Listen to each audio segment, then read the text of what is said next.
শহরের ধাওয়াপাড়ার প্রধান সড়কের উপর জীর্ণ মুদিখানা। দোকানটি বলে দেয় বাবা আবু তাহের ৩ মেয়ে ও ২ ছেলের চিকিৎসা করতে গিয়ে কতটা নিঃস্ব হয়েছেন। আজ থেকে ২২ বছর আগে বড় মেয়ে তাসলিমা প্রথম অজ্ঞাত রোগে আক্রান্ত হন। তাসলিমা এখন পঙ্গু। একে একে পঙ্গুত্বের অভিশাপ নেমে আসে আরও ৪ সন্তানের উপর। জন্মের ৮ বছর পর থেকে তাদের হাত ও পা শুকিয়ে যেতে থাকে অজ্ঞাত রোগে।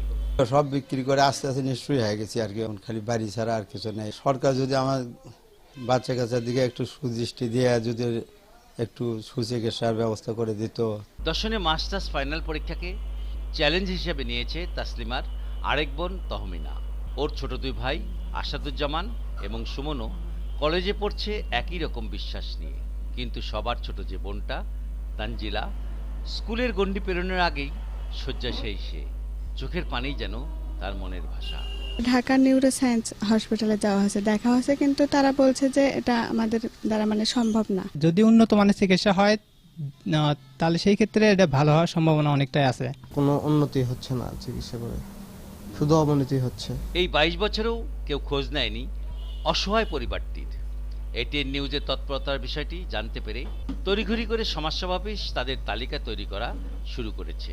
আগামীতে তারা প্রতিবন্ধী ভাতা সহ সম্ভাব্য সব ধরনের সরকারি সুবিধা পাবে বলে জানালেন এই কর্মকর্তা। নতুন অর্থ বছরে যে বরাদ্দটা আসবে এখান থেকে আমরা নতুন আরেকজনকে আমরা প্রতিবন্ধী ভাতা প্রদান করব।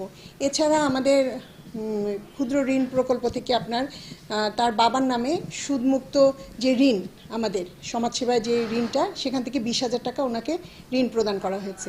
সুচিকিৎসা ও সুযোগ সুবিধা পাওয়ার বিষয়ে আশ্বাস মিলেছে জেলা প্রশাসকের পক্ষ থেকেও।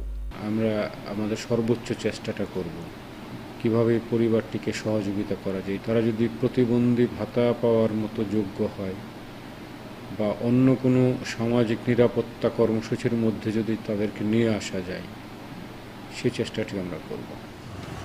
চপল সাহা, এটিএন নিউজ, বগুড়া।